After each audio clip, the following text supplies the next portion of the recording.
You are now watching a Lucky Penny Shop product feature. Hey, it's Lucky Penny Shop. Thanks for stopping by. I appreciate it very much. Hopefully you're into mousetraps, or at least to the history of the mousetraps. I am moving through every single one that I have in my collection, kind of going over all the years from the beginning, how it's changed. This is basically the last year before they switched to cheese. Now, maybe a couple years after this, but there were no game boards or date changes after this, I believe. This one was dated I got it on the side, 1978.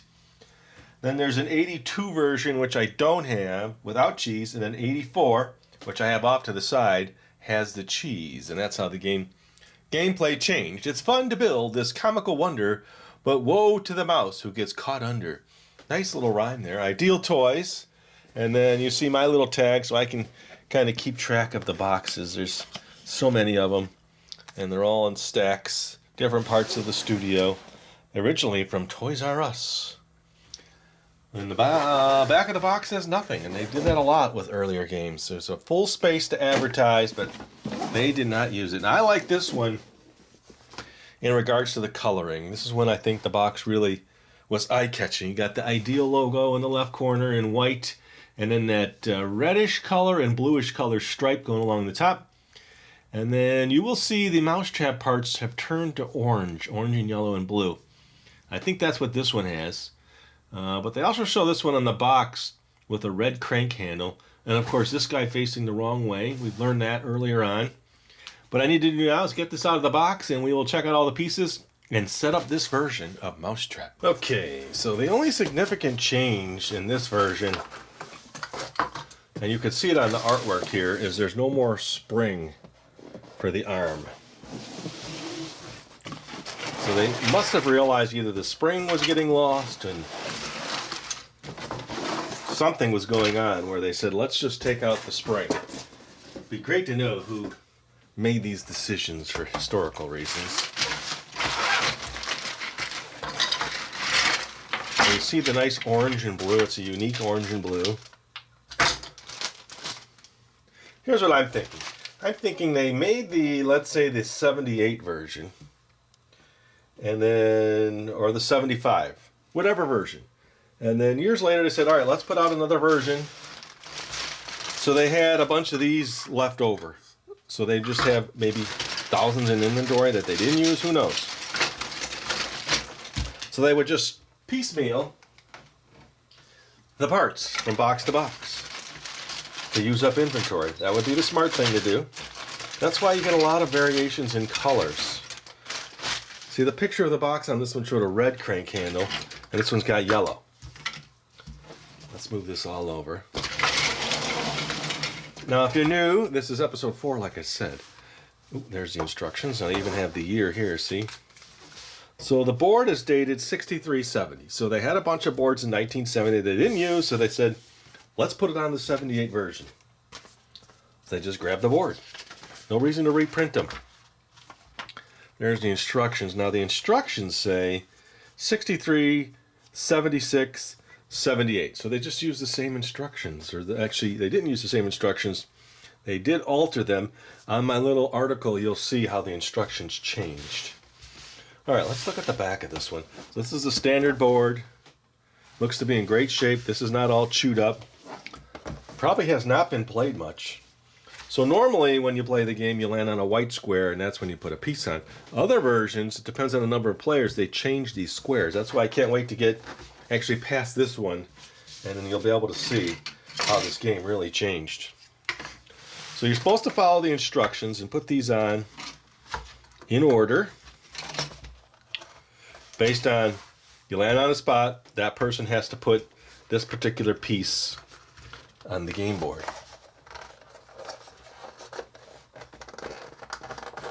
And it's got to be just right. There we go. All right, that's in there pretty good. So that's the first. Then you need all the crank handle pieces.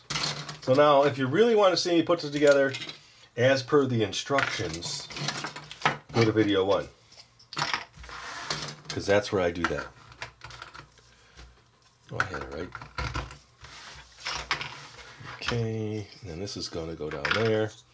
This connects to this. You know, I put this together so many times and I still make mistakes.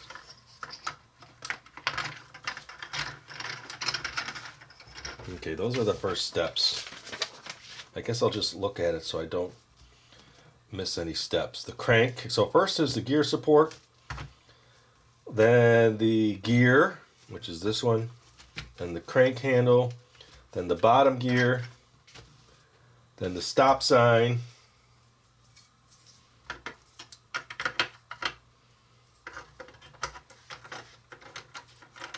And a rubber band. Oh, I don't have the rubber band. Okay, I'll have to get a rubber band.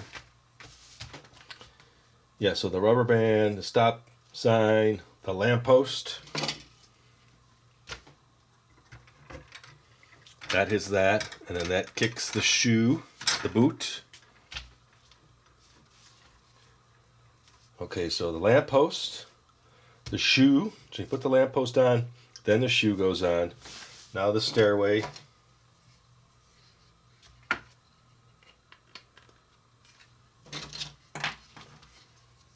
I do like the orange version for some reason. And these just sit in the little holes.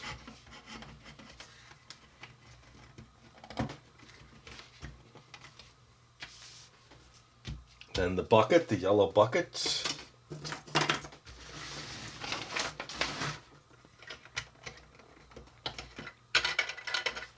Okay. So the yellow bucket is in. Metal ball goes in, but I'm going to wait because it gets moved around and it keeps falling over. Base B, which goes over here. Okay, you got to match the little holes. I thought there was one more. Oh, the stairway locks it in, that's right. I mean the chute, the rain gutter. So those pins go in there. And there's a hole there.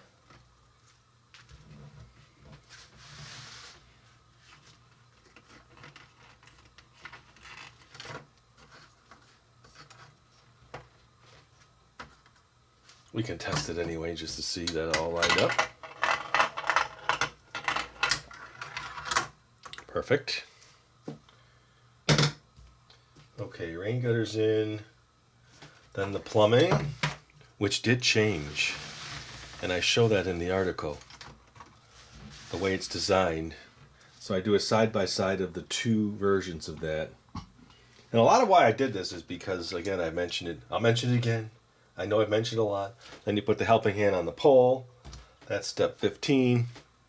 And then this goes in here. And this is just this little hole's designed differently so you can get that through there. And no spring. This just sits on this. So when this hits, it falls. It's supposed to fall. We'll get that all set up in a minute. Okay, next is the thingamajig. What's a game without a thingamajig?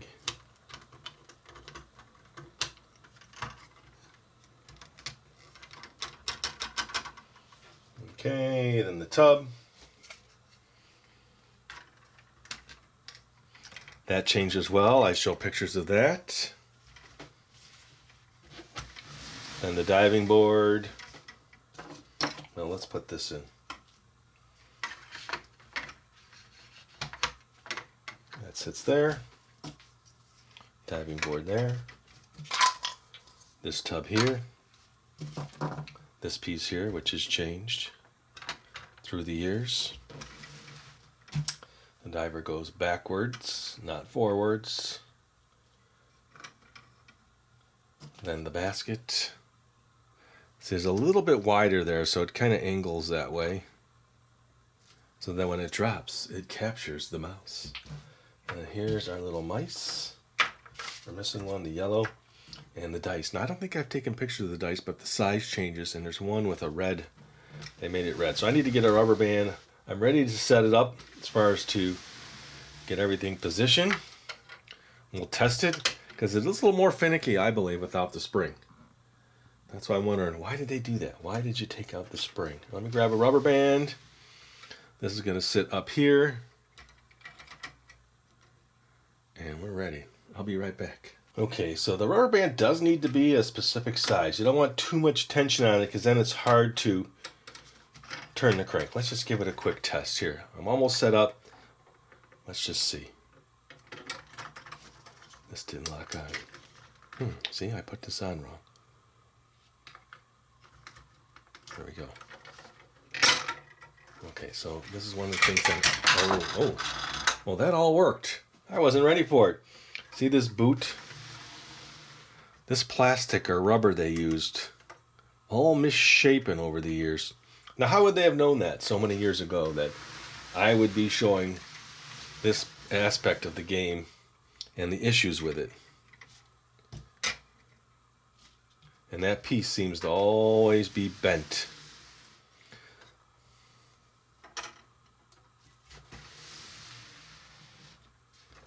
Now, you're supposed to lift this off, then take the basket from the bottom, then put it on. Let's get all you little guys in there. Okay, so let's see if we can fix this boot.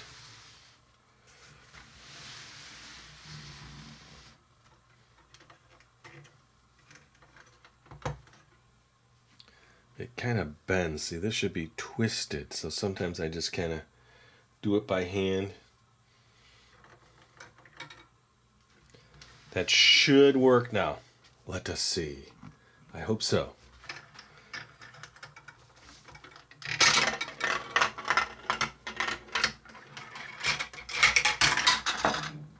Oh, look at that. It stops. So that would be an incomplete mousetrap. They would be free. All right, let me reposition. Okay, I want to explain what's going on here. This is set so that it's just a little bit angled. So when he hits it, that's what jiggles it and sets it in motion. Now, as to why that didn't go, this piece is maybe slightly bent, and maybe that's the issue with that. Let's try it again. That's what I guess what happens with these older plastic pieces. So if you're the one about to set the trap, you need to make sure all these little things are handled. Hopefully the trap works. Yes, so that time it worked. There's some chance here that it actually may not work, and that's part of the game. It's good for the people that are about to get trapped by the mouse. Well, in my article, I also put in at least 5 or 6 different colors of these. And again, the color on the box does not match what's in the game. I don't know if it was the manufacturer that was actually making these for them. A lot of times you'll see pink and yellow on the box, but then there's a completely different color inside. All right, let's just get a different angle here. Let's set this all back up. Spin around. I couldn't do this with the 63 version because that board is much bigger.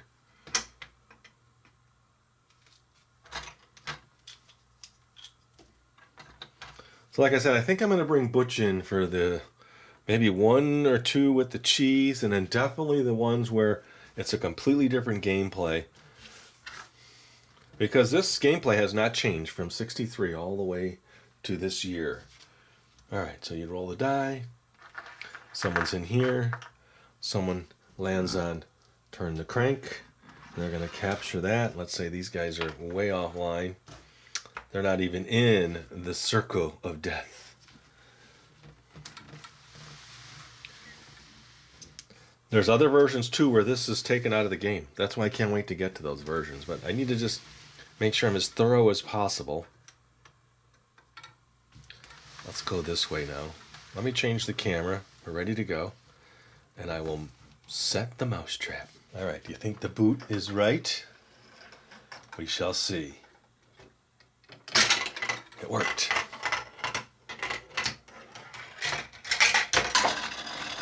Trapped. That worked good. All right, let's do it one more time. All right, so you've rolled the die. You've turned the crank. You are the crank turner. Fix your boot. And then go.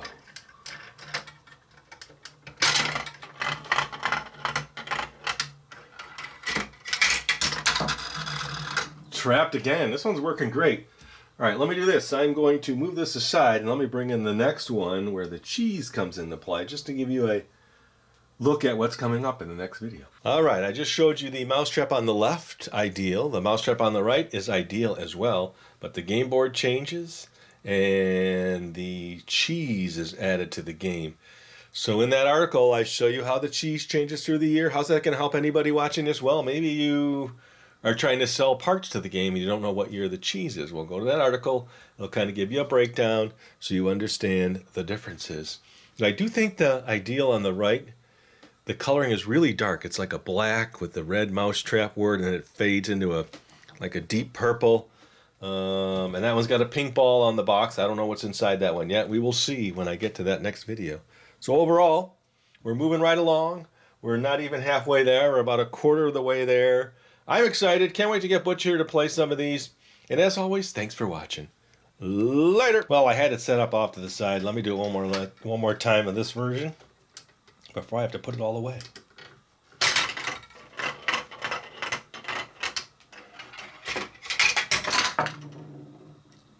The trap was not sprung. Thanks again for watching.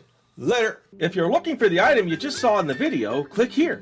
Watch more videos by clicking here. Don't forget to share on social media and give a thumbs up. Hey, LPS-Dave. What's up, Butch? Make sure they don't forget to subscribe. Oh yeah, please click here to subscribe to Lucky Penny Shop. And always remember, when you see a lucky penny, Pick it up.